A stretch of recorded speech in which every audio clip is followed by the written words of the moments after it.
বন্ধুরা নমস্কার, আমি রান্নাঘরের দীপালি গো। আজকে এসেছি কি নিয়ে দেখো। এই যে কয়েক পিস পাবদা নিয়েছি, কয়েকটা পাবদা নিয়েছি। এই যে দেখুন, পাবদাগুলোকে কেটে ধুয়ে পরিষ্কার করেছি। সঙ্গে দুটা বেগুন, পাবদা বেগুন রান্না করে দেখাবো আজকে আপনাদেরকে। এই যে দেখুন, বেগুনও কেটে ধুয়ে পরিষ্কার করে নিয়েছি। দেখুন কিভাবে এর মধ্যে দিয়ে একটা করেছি, ফাইল করে নিয়েছি এইভাবে, যাতে মশলাটা ঢুকে। এবারে বেগুনে পাবদায় হলুদ দিয়ে দিচ্ছি। এই যে পাবদায় হলুদ, বেগুনে হলুদ দিয়ে মেখে নেব। কড়াই কিন্তু বসা। এই যে নুন দিচ্ছি, মেখে নিলাম। চলুন, কড়াই কিন্তু বসানো। কড়াইটা গরম হয়ে এসছে, আঁচটা বেরিয়ে দিলাম। এই যে তেল দিয়ে দিলাম। তেল গরম হয়ে আসছে, একে একে মাছ দিয়ে দিচ্ছি।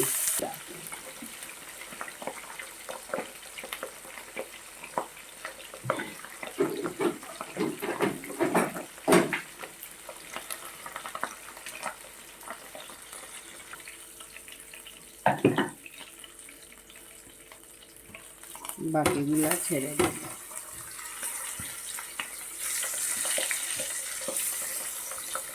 উল্টানো দিয়ে দিই, একদম হালকা হালকা আছে, নইলে একদম খেতে কিন্তু টেস্টি লাগে না মাছ। অনুষ্ঠান বাড়িতে গেলে দেখি তো অনেক টানা একদম টান ভাজা করে নেয়।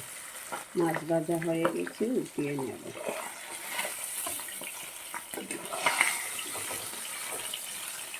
উঠিয়ে নিলাম। এই যে নুন হলুদ দিয়ে মেখে রেখেছি বেগুন, তা দিয়ে দিলাম। ঢাকনা দিয়ে ঢেকে নিলাম।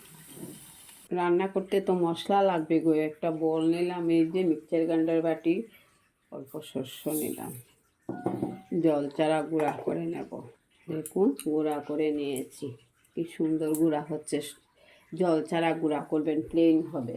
ওর মধ্যে দিয়েছি কয়েকটা কাঁচা লঙ্কা, অল্প আদা কুচি, একটু টমেটো।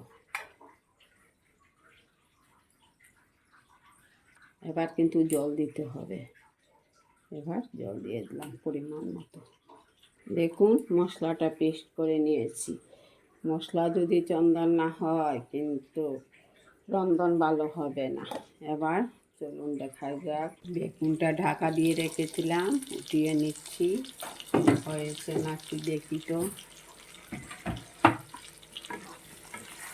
হয়ে গেছে, ভাজাটা খুব সুন্দর হয়েছে।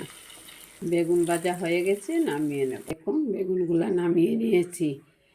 ভাজার পরে যে তেলটা বাঁচলো তার মধ্যে কালো জিরা দিয়ে দিচ্ছি, পাঁচফোড়ন নাচড়ি, পেস্ট করে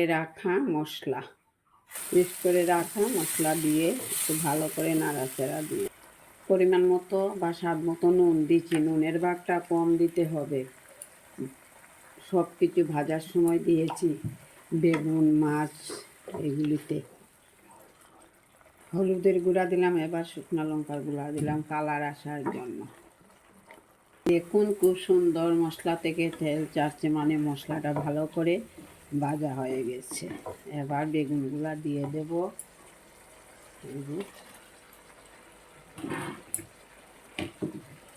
এটার মধ্যে কুসুম গরম জল আছে, তা দিয়ে দিচ্ছি। ভেজে রাখা মাছগুলা দিয়ে দিচ্ছি। এই যে দেখুন,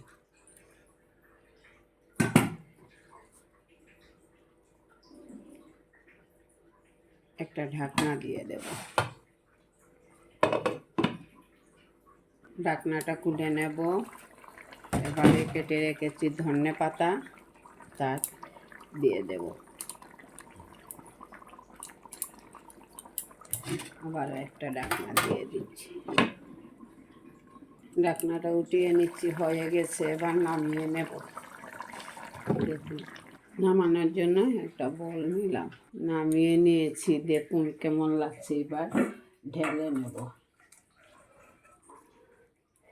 কেমন হচ্ছে আমার পাবদা বেগুন রান্নাটা আপনাদের কাছে ভালো লেগে থাকলে অবশ্যই লাইক কমেন্ট করতে ভুলবেন না, আমার পাশে থাকবেন, আমাকে উৎসাহিত করবেন। এই যে দেখুন, আমি আপনাদেরকে নতুন নতুন ভিডিও রোজ দিন দেখাবো।